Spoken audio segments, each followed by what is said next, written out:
Well, hi, everyone, and welcome to our Friday Night Huddle along with Shane Fordham. I'm Brian Smith. Shane, what's going on? It's the final week of the regular season for high school football, but still something to play for. What do you think so far this year with tonight as well? To me, it's playoff placement. That's what teams at this time of year have their eyes on. And honestly, you could say that this might be the biggest game of the year for teams outside of the playoffs. I think that's you're how right. much this last week matters. Man, let's start with our game of the week tonight, senior night. It was Cox taking on Kempsville. The winner gets the second seed all to themselves. Kempsville on the board in the first quarter. Tyshawn Johnson in the Wildcat goes left side for the Chiefs, put them on the board, 6-0 extra point blocked. The Falcons would answer. Second quarter, Braden Heron, the keeper, right side, 13 yards for their first lead of the game at 7-6.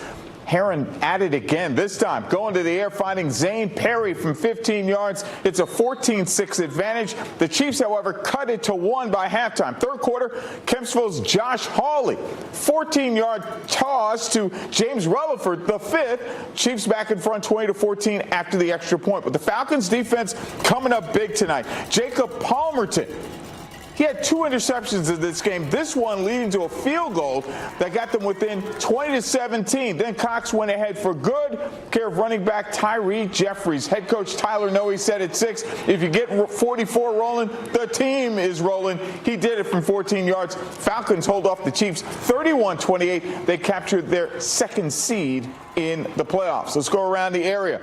Lansdowne by 7 over Kellam at final 17-10.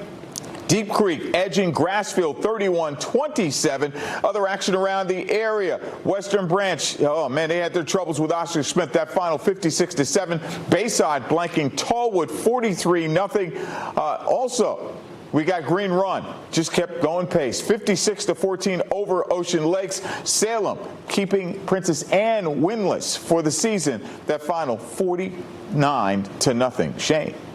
Well, B. Smith, heading over to Suffolk, not our game of the week, but honestly, this could have been, with how tight of a game, this could have been how good of a game this is. Kings Fork hosting Nansemond River. Kings Fork, they got out to a 13-0 lead to close the half. Third quarter now, Isaiah Gilliam gets the handoff, bounces it outside. No one can get near him. Kings Fork goes up 19-0 after missing the 2-point conversion. Now Nansemond River responds. This is Rylan Welton, who's in at quarterback. He hits Quincy Gilmer on the curl, sheds the arm tackle, and he's off to the races. He is out of there like swimwear, B. Smith. Nansemond River gets on the board to make it 19-8, but after getting the 2-point conversion, fourth quarter now, same score. Kings Fork back on offense from the 1. It's Gilliam again. He gets another one. Inside handoff, chugging his way in for 6. Kings Fork beats Nansemond River 27-8. Now heading over to Powhatan Field.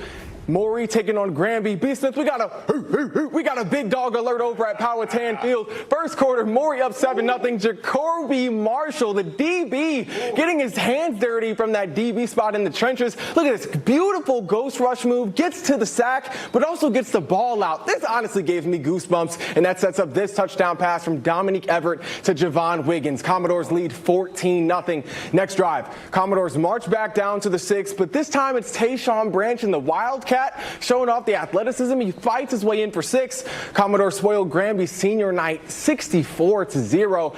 Now from scores from around the way, Maury wipes Granby 64-0. Great Bridge stomps Lakeland 48-6. Indian River rolls Hickory 41-16. Lake Taylor routing Norview 49-14.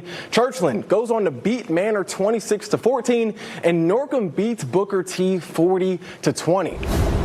Well, Shane, on the peninsula, of course, there were some final pieces coming into place as Poquoson taking on Smithfield. The Bull Islanders dropped out of their top seed in Class 2 Region A because Armstrong was unbeaten, 9-0. I guess stuff like that does happen.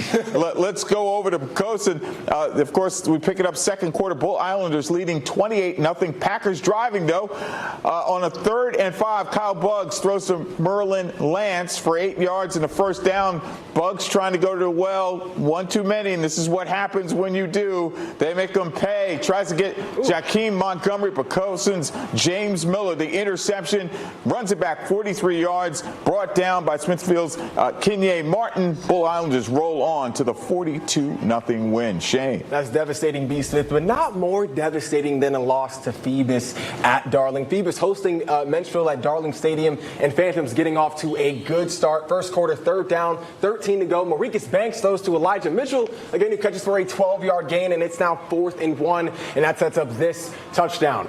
Banks hands it off to Tyree Diggs, who breaks 2 tackles, grown man finish, and gets into the end zone for a Phoebus touchdown. They cruise to a 63-7 win over the Monarchs. Let's go around the area on the peninsula. The Wood beating Heritage 20-14. War Hill, no problems with Gloucester. New Kent shutting out Jamestown 40-0. Bruton 41-14 winners.